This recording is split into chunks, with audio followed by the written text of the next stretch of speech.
Are we ready? Rolling. All right. I'm going to present some recent discoveries I've made in a subject I've been working on for a long time. When I was still in high school, I got a hold of Sir James Fraser's book, The Golden Bough. And basically, he showed how many of the early religions were all about a story, and that the characters were a very limited set of characters, and they have many different names around the world. And that it was basically the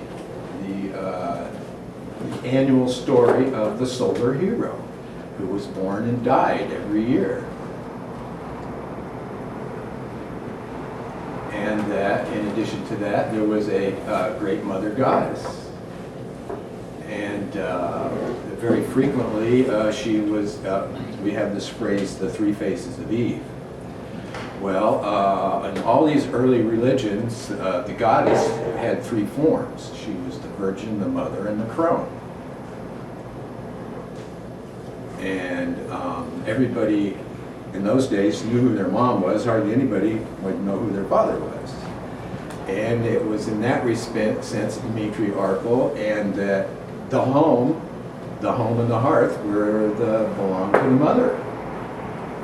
And when the young boys got old enough to go out on their own, that's what they did. They went out on their own and found some other family to live with who also had a home. And property passed down through the women, basically. And the temples, of which one of my interests here in temples is that it's the early architecture of these temples is extremely sophisticated. And it also turns out that there's a very sophisticated music theory involved in these early cultures.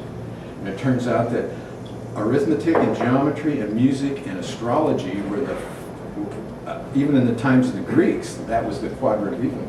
And that was the four subjects that they said were always true. Geometry, mathematics, music, and astronomy or astrology, which really was astrology in those days, are always true. And the whole idea behind the astrological aspect of this is that to all these early people, history was cyclical in a monthly, yearly, and larger expanses of time. And so you had repeating cycles. The night sky was a giant clock face. And the interaction of the sun and the moon and Venus and Mars and the visible planets, of which there were 5 planets, and the sun and the moon, so there was always 7.